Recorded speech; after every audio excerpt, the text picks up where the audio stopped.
April 7th, 1945, 0900 hours. Private First Class, Takeshi Nakamura pressed his back against the limestone walls of his cave position on Okinawa's Shuri line, listening to the thunder of American artillery that had become his constant companion for the past week. The reverberation shook dust from the ceiling 30 feet above his head, a reminder that 12 feet of solid coral stood between him and the 500-pound bombs falling like rain across the southern highlands. Around him, 23 soldiers from the Japanese 32nd Army waited in similar positions, their Type 99 rifles stacked against walls carved by engineers who had spent 8 months transforming this ridge into a fortress. 3 feet of reinforced concrete protected the main entrance. Steel firing ports allowed his Type 92 machine gun to sweep the approach route with interlocking fields of fire. Ammunition for 300 rounds sat stacked in wooden crates that still bore the stamps from arsenals in Kokura. Nakamura had watched American Sherman tanks approach these positions for 6 days straight. He had seen their 75mm guns bounce shells off the concrete. He had counted the waves of infantry that withered under machine gun fire before they could cross 50 yards of open ground. The caves had held. The bunkers had stood. The American advance had stalled exactly as Lieutenant General Mitsuru Ushijima had promised it would. But this morning, something was different. Through the narrow firing slit, Nakamura could see American infantry taking positions behind a small rise, 400 yards distant. Standard Shermans were moving up, their familiar silhouettes recognizable even through the morning haze that clung to the volcanic landscape. Yet mixed among them were other tanks, identical in shape but distinguished by something subtle about their main guns. The barrels looked shorter, thicker. Wrong. If you're enjoying this deep dive into the story, hit the subscribe button and let us know in the comments from where in the world you are watching from today. Nakamura had studied intelligence reports during training at Camp Manda. He knew American armor, M4 Shermans, with 75mm guns, effective at 800 yards against light fortifications, ineffective against positions like this one, where coral and concrete absorbed everything the Americans could throw at them. These tanks looked like Shermans, but something about them triggered an instinct honed by months of preparation. The radio crackled with static. Then a voice from 2nd Battalion headquarters, located 200 yards to his left. All positions, this is command. American tank movement. Vector 270, estimate 12 vehicles approaching the ridgeline. Stand ready. Nakamura checked his machine gun's ammunition belt one final time. The brass cartridges gleamed dully in the cave's darkness, each one representing a single chance to stop the Americans before they could close the distance. His loader, Private Kenji Yamada, crouched beside the weapon, his hands steady despite the artillery impacts that continued to walk across the ridge above them. 7,000 miles away in Hawaii, Colonel George Unmacht's modification teams had spent the past 4 months converting 54 M4 Sherman tanks into weapons that existed in no Japanese intelligence manual. At Schofield Barracks, Navy Seabees had removed the standard 75mm guns and replaced them with Canadian Ronson flamethrowers, connected to 300-gallon fuel tanks filled with napalm. Each conversion required 1,100 electrical connections, 150 pounds of welding rod, and 1,200 man-hours of labor. The tanks that emerged from Unmacht's workshops could project streams of jellied gasoline up to 150 yards, far enough to reach cave entrances that machine gun and mortar fire couldn't penetrate. The Ronson system operated on 300 pounds per square inch of pressure, fed by compressed carbon dioxide tanks that could sustain flame projection for 60 seconds of continuous operation. The 713th Tank Battalion had trained with these modified Shermans through January and February of 1945, learning tactics that differed fundamentally from conventional armor doctrine. Tank Commander Sergeant Robert Mitchell had spent weeks practicing coordination with infantry support, flame projection techniques, and the specialized logistics required to maintain weapons that consumed fuel at rates conventional tanks never approached. Mitchell's crew, driver Corporal James Anderson, gunner Private David Chen, and loader Private William Torres, had executed flame attacks against mock bunkers until they could engage targets without verbal communication. The training had been intensive, comprehensive, and utterly theoretical. None of them had any idea whether their weapons would work against the real fortifications they were about to face. The battalion had arrived off Okinawa on April 2nd, but hadn't begun unloading until the 7th. 53 flamethrower tanks came across the Hagushi beaches that morning, one having been lost when it drove into a hole on the reef. The 10th Army had no specific doctrine for employing main armament flamethrowers. The 24th Corps standard operating procedures contained no section on flame tank tactics. The 713th was going to have to figure it out in combat.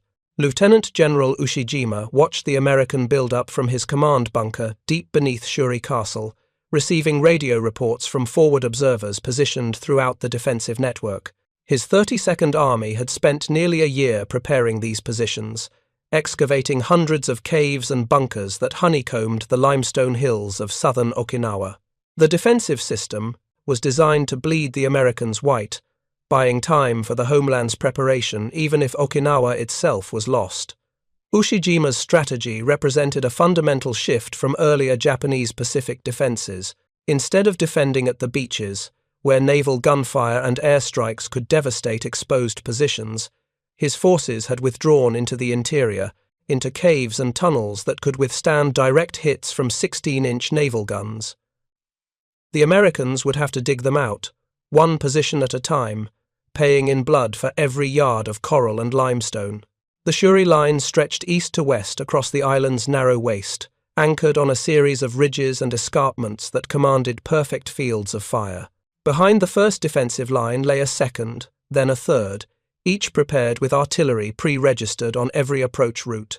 Japanese soldiers occupying these positions had been training since August of 1944, learning to coordinate infantry, artillery, and machine gun fire with precision that turned attacking forces into scattered corpses. Ushijima's 24th Division held the eastern sector. The 62nd Division controlled the center. The 44th Independent Mixed Brigade defended the western approaches. Behind them, artillery batteries sat in caves carved deep enough to protect them from counter-battery fire, their crews ready to bring down coordinated barrages on American positions. The system had worked exactly as designed.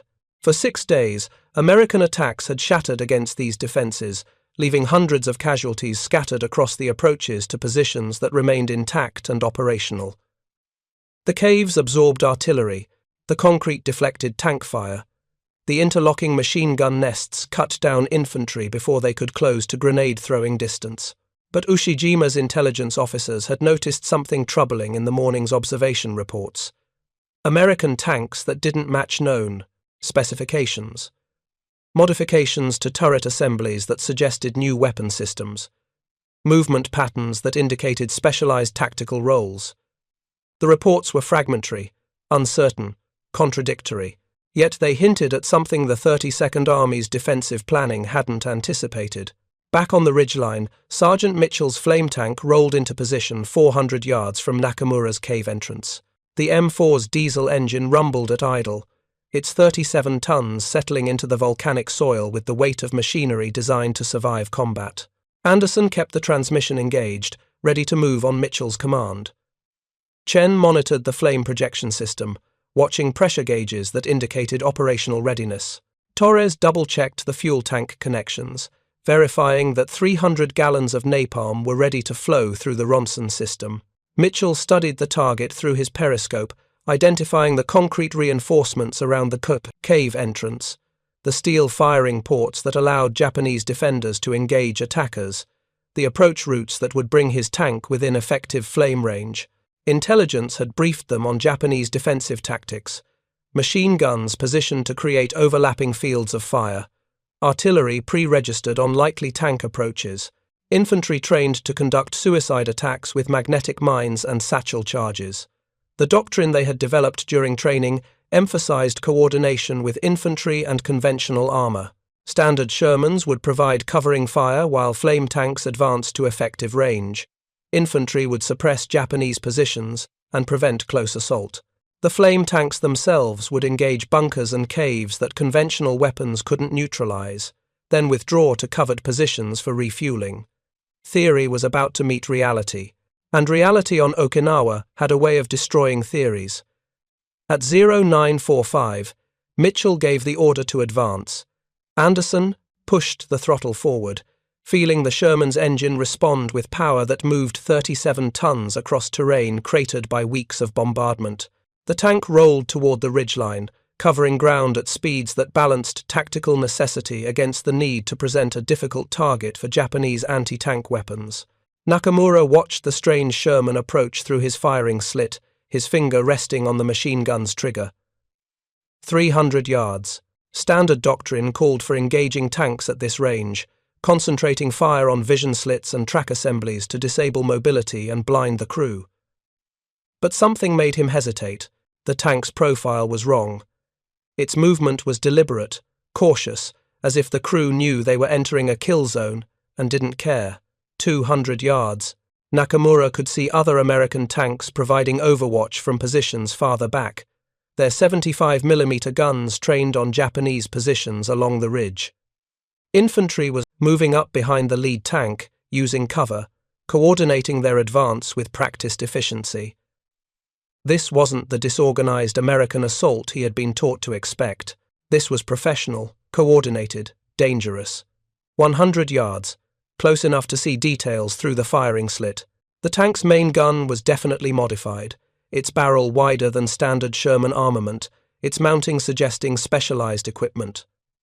Nakamura's training had covered American armor extensively. M4 variants with different gun combinations, self-propelled artillery, tank destroyers.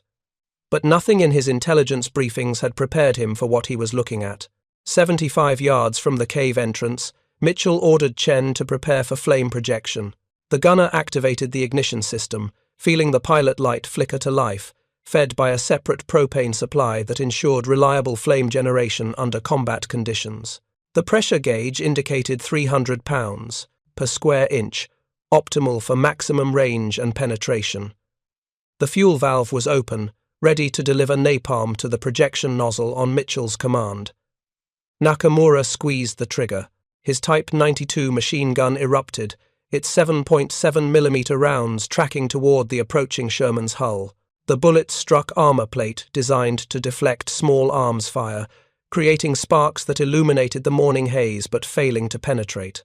Nakamura adjusted his aim, targeting the vision slits, the track assemblies, the weak points where Japanese anti-tank training said American armor could be disabled. The bullets bounced off. The tank kept coming.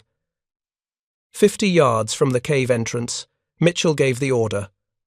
Flame ready. On my mark. Chen's hand moved to the firing trigger, a simple mechanism that would release 300 pounds of pressure behind 300 gallons of napalm. The physics were brutal and simple.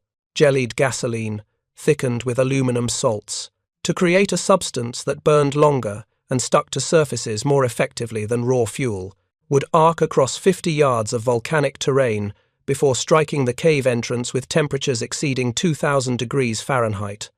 Fire. The Ronson flamethrower erupted. A stream of burning napalm exploded from the tank's projection nozzle, arcing through the morning air like liquid lightning. The flame was dark red at its base, transitioning to orange and yellow as it traveled, a compact jet of fire that carried the concentrated energy of modern chemical warfare toward a cave entrance designed to withstand artillery. Nakamura watched the stream of fire approach his position with the detached clarity that comes in moments when time seems to slow.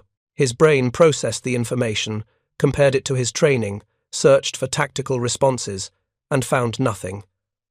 The flames weren't like conventional weapons. They didn't travel in ballistic arcs. They didn't explode on impact. They simply flowed.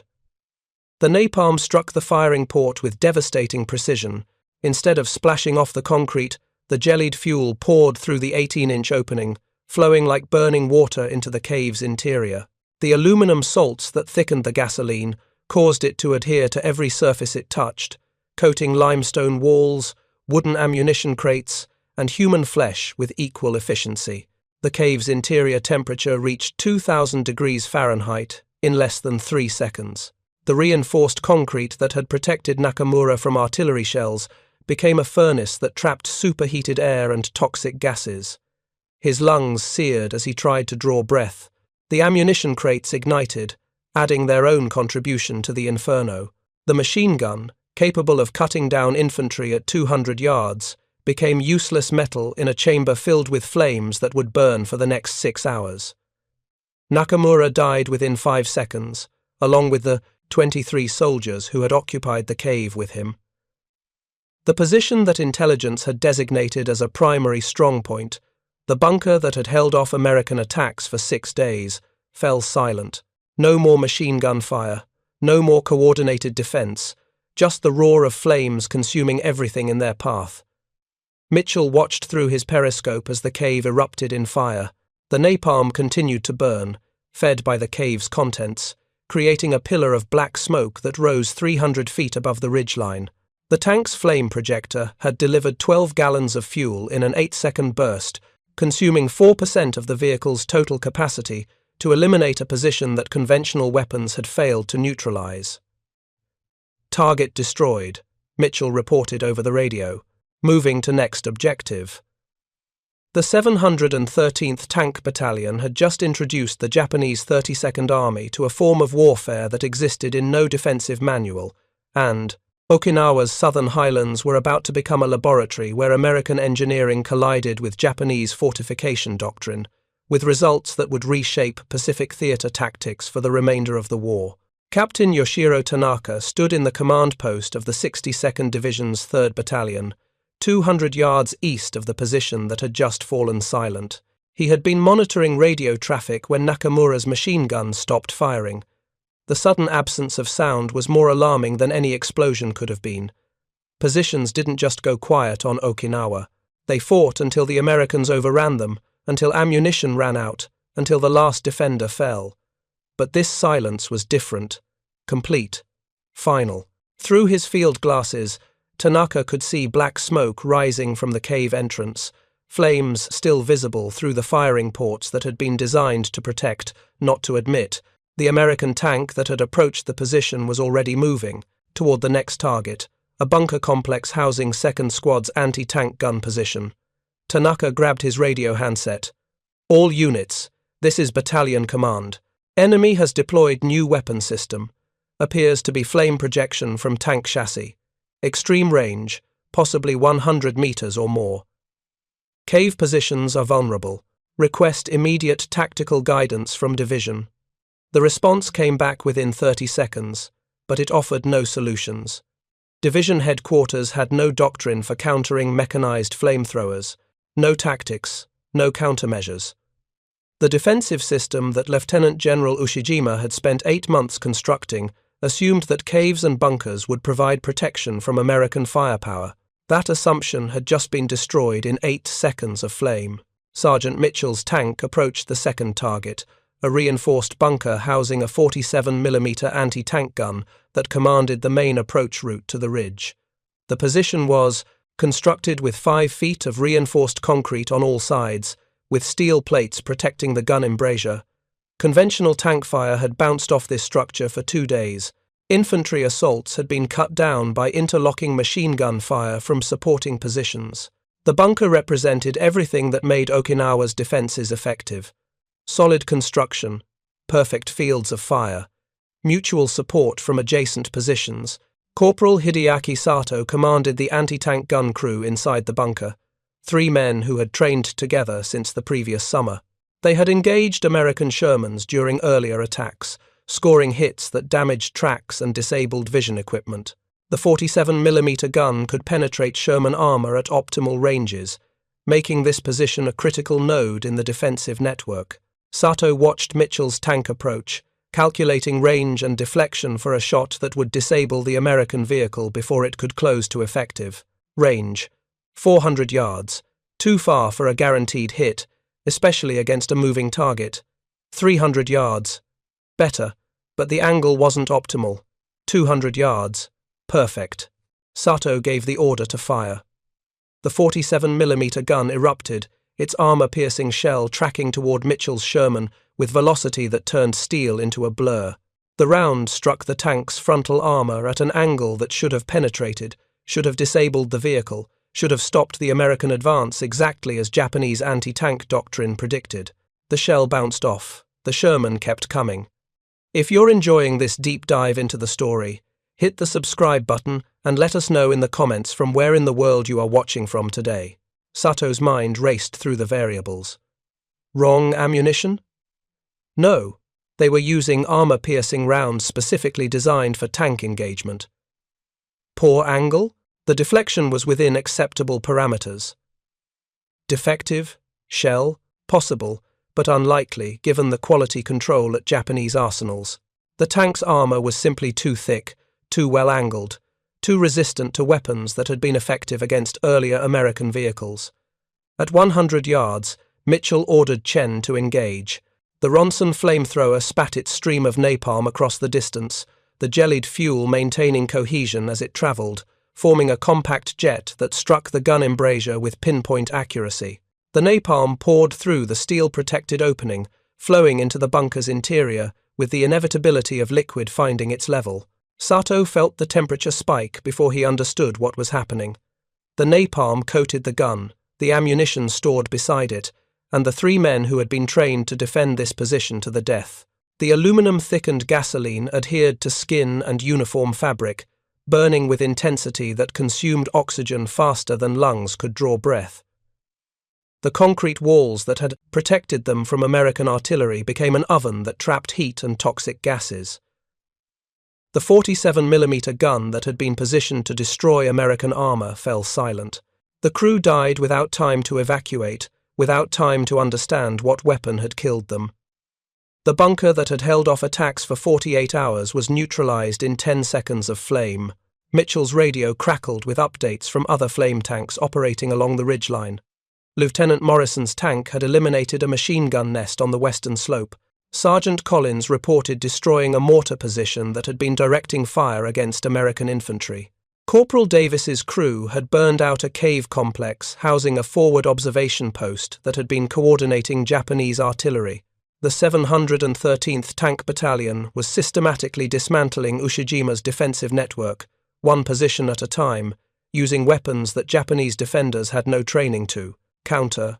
The mathematics were brutal. 53 flame tanks, each capable of engaging multiple targets before requiring refueling, versus hundreds of fortified positions designed to resist everything except liquid fire. If you find this story engaging, please take a moment to subscribe and enable notifications. It helps us continue producing in-depth content like this. In his command bunker beneath Shuri Castle, Lieutenant General Ushijima received the tactical reports with growing alarm. Positions that should have held for days were falling in hours. The Americans were advancing faster than any scenario his staff had wargamed. The defensive system that was supposed to inflict maximum casualties and buy time for the homeland's preparation was collapsing under assault by weapons that hadn't existed in his intelligence briefings. Colonel Hiromichi Yahara, Ushijima's senior operations officer, studied the tactical situation on maps that showed Japanese positions marked in red, American advances in blue. The blue markers were moving south at rates that violated every assumption the 32nd Army had made about the pace of American attacks. Yahara had designed the defensive system. He understood its strengths and vulnerabilities better than anyone, and he was watching his carefully constructed strategy unravel. The Americans have deployed mechanized flamethrowers, Yahara said, his voice carefully neutral despite the implications.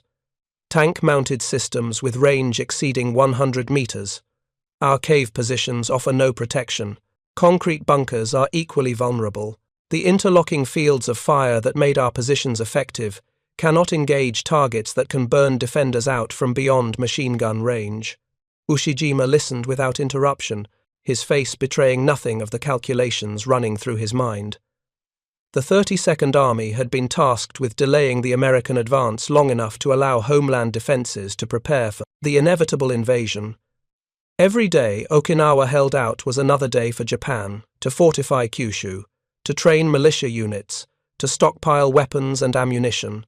The islands had already fought for 6 days longer than initial estimates suggested, but if these American flame tanks could neutralize prepared positions at the current rate, the southern defensive lines would collapse within weeks instead of months. Artillery countermeasures, Ushijima said. Target the flame tanks with concentrated fire. They must be more vulnerable than standard American armor given their fuel loads. Yahara nodded, but both men understood the challenge. Japanese artillery had been positioned to target infantry and conventional armor, not to conduct precise counter-battery fire against individual tanks operating with infantry support. The flame tanks would need to be engaged at close range, which meant exposing Japanese positions to the very weapons they were trying to counter. The orders went out to artillery batteries throughout the southern highlands. Priority targets. American flame tanks. Method. Concentrated high-explosive fire designed to rupture fuel tanks and create catastrophic secondary explosions. The mathematics favored the defenders. 300 gallons of napalm, pressurized to 300 pounds per square inch, represented a mobile bomb that one well-placed shell could detonate. At 1,430 hours on April 7th, Japanese artillery batteries emerged from their cave positions to engage Mitchell's flame tank as it approached a ridgeline bunker complex. The first salvo bracketed the Sherman, sending geysers of volcanic soil and steel fragments across the battlefield. Mitchell felt the concussion of near misses shake the tank as Japanese gunners walked their fire toward his position. Driver, evasive maneuvers, Mitchell ordered. Gunner, identify artillery positions.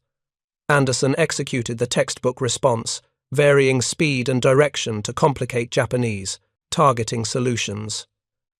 But the M4's 37-ton weight-limited maneuverability on terrain cratered by weeks of combat. The flame tank was fast enough to avoid direct hits from poorly aimed artillery, but not fast enough to escape coordinated fire from experienced gun crews. Chen scanned for muzzle flashes that would reveal Japanese artillery positions, but the gun crews had learned from earlier encounters to camouflage their caves with volcanic ash and vegetation.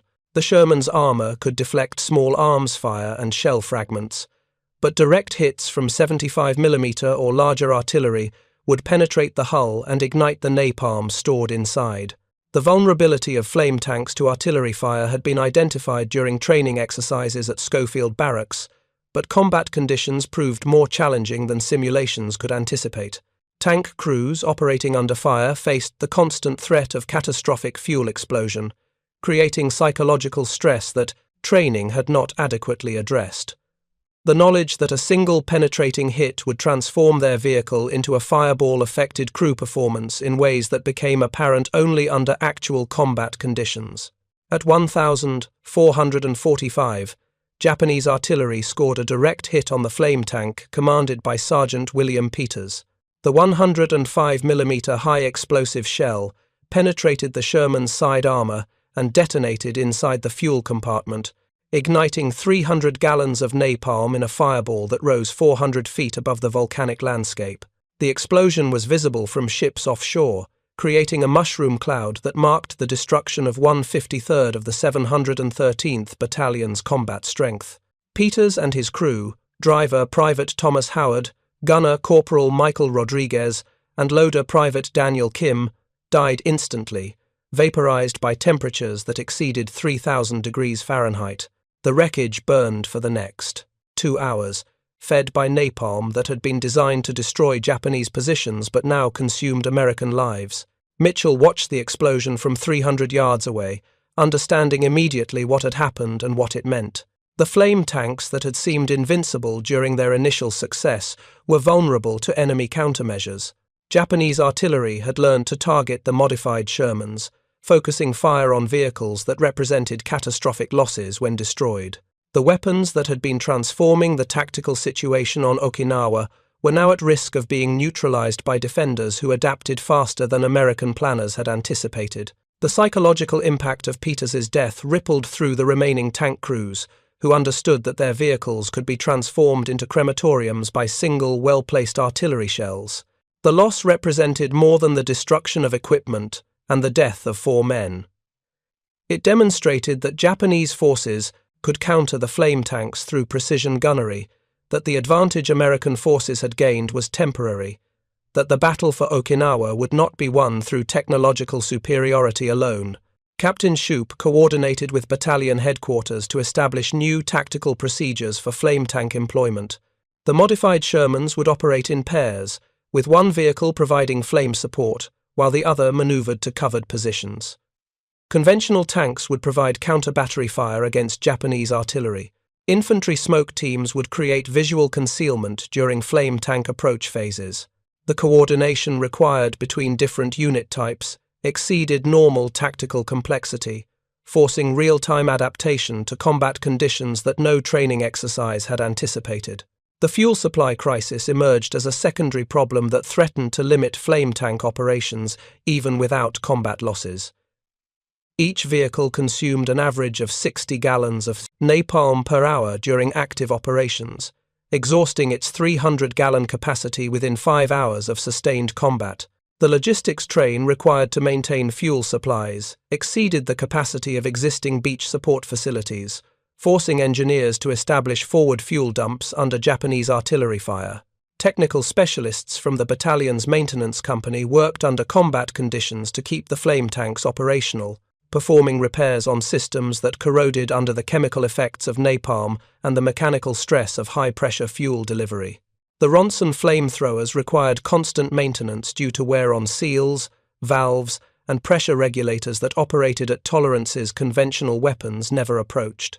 By April 10th, the 713th Tank Battalion had lost 7 flame tanks to Japanese artillery and mechanical failures.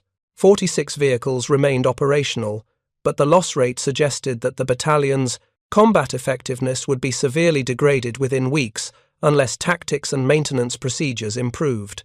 The weapons that had promised to revolutionize bunker warfare were proving to require the same careful employment and logistical support as any other weapons system. Japanese defensive adaptation accelerated as frontline commanders developed countermeasures specifically designed to defeat flamethrower attacks. Engineers modified bunker construction to include water spray systems that could extinguish napalm fires, ventilation improvements that reduced the effectiveness of flame penetration, and structural changes that deflected liquid fuel away from critical areas. These modifications could not be implemented across all defensive positions due to resource constraints and time limitations, but they represented systematic efforts to neutralize American flame weapon advantages through engineering solutions. The tactical stalemate that developed during the second week of April reflected the adaptation of both sides to new battlefield conditions. Japanese forces had learned to counter flamethrower attacks through improved gunnery and defensive modifications, while American commanders struggled to protect their vulnerable flame tanks without sacrificing offensive capability. The initial breakthrough that had seemed to promise rapid victory gave way to attritional warfare that favored defenders with prepared positions and interior lines of communication. Mitchell's flame tank crew operated continuously through mid-April, burning out cave positions and bunker complexes that blocked American advances. The psychological toll of wielding weapons that incinerated enemy soldiers affected crew performance in ways that technical training had not addressed. Chen, the gunner who controlled flame projection, began experiencing nightmares about burning men.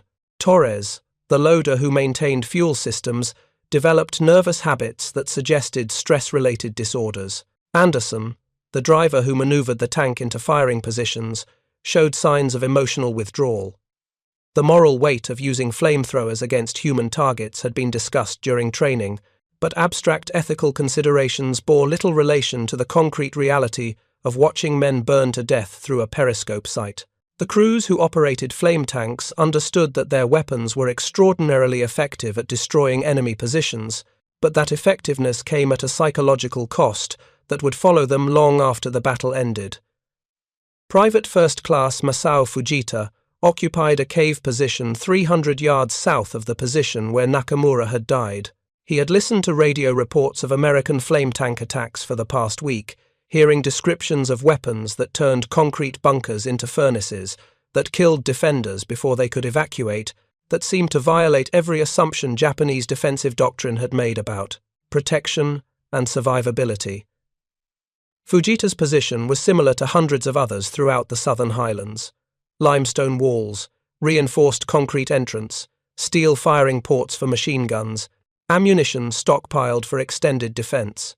The cave had been prepared according to specifications developed by the 32nd Army's engineering staff, specifications that assumed caves would provide protection from American bombardment and infantry assault. But those specifications had been written before American flame tanks arrived on Okinawa, and Fujita understood, with clarity born from listening to too many positions fall silent after flame attacks, that his carefully prepared defensive position was a death trap. The fear that came with this understanding was different from the normal apprehension soldiers felt before combat. It was the fear of being unable to fight back, of facing weapons against which courage and discipline offered no protection, of dying in ways that violated the honorable death promised by Bushido code. Fujita had been trained to accept death in service to the emperor, but that training assumed death would come in battle, face to face with the enemy, not from liquid fire that burned men alive in caves they couldn't escape.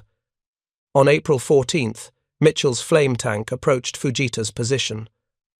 The routine had become familiar: infantry suppression of Japanese firing positions, conventional tanks providing overwatch, the flame tank rolling forward to effective range, its modified gun traversing to target the cave entrance. The moment before flame projection when everything seemed to pause, when defenders realized what was about to happen and understood they had no way to prevent it, the Ronson flamethrower erupted. Napalm streamed across 100 yards of volcanic terrain. The jellied fuel poured through the firing ports with the precision that came from weeks of practice and dozens of previous engagements. Fujita felt the temperature spike, felt his lungs sear as he tried to draw breath, felt the flames consume him with efficiency that reduced 22 years of life to ash in less than 10 seconds. The cave fell silent. Another position eliminated. Another group of defenders killed by weapons they had no training to counter. The mathematics of attrition were working in America's favor. One cave at a time, one bunker at a time, one flame attack at a time. By April 20th, the 713th Tank Battalion had eliminated 217 fortified positions, using methods that combined flame attacks with conventional infantry and armor support. The battalion had consumed 76,000 gallons of napalm, an average of 350 gallons per position destroyed. 7 more flame tanks had been lost to Japanese artillery and mechanical failures, reducing the battalion's operational strength to 39 vehicles. The cost-benefit analysis was brutal but clear. Each flame tank lost represented 4 American lives and 1 irreplaceable specialized vehicle. Each Japanese position destroyed represented an average of 15 to 20 enemy casualties and the elimination of a defensive strongpoint that conventional weapons had failed to neutralize. The exchange rate favored American forces, but only if the flame tanks could be maintained, supplied, and employed in ways that minimized vulnerability to Japanese countermeasures. The decision to withdraw flame tanks from routine bunker-clearing operations and conserve them for critical strongpoints reflected lessons learned about vulnerability and sustainability in extended combat. Lieutenant Colonel Thomas McCrary, commanding officer of the 713th, received orders to husband his remaining resources for the final assault on defensive positions that would determine the outcome of the Okinawa campaign. The weapons that had seemed to offer quick solutions to tactical problems proved to require the same careful planning and resource management as conventional systems, with the added complexity of extreme vulnerability to enemy countermeasures and extraordinary logistical demands. The flame tanks had transformed specific tactical situations, but they had not revolutionized warfare in ways that training exercises had suggested they might. As April gave way to May, the battle for Okinawa's southern highlands settled into a grinding campaign of attrition that killed Americans and Japanese with equal efficiency. The flame tanks continued to operate, continued to burn out caves and bunkers, continued to demonstrate that liquid fire could penetrate defenses that conventional weapons could not reach. But the pace of advancement slowed, the casualties mounted, and the promise of quick victory that had seemed possible during the first week of flame tank operations faded into the reality of warfare that recognized no shortcuts, honored no technological advantages, and demanded payment in blood for every yard of volcanic soil.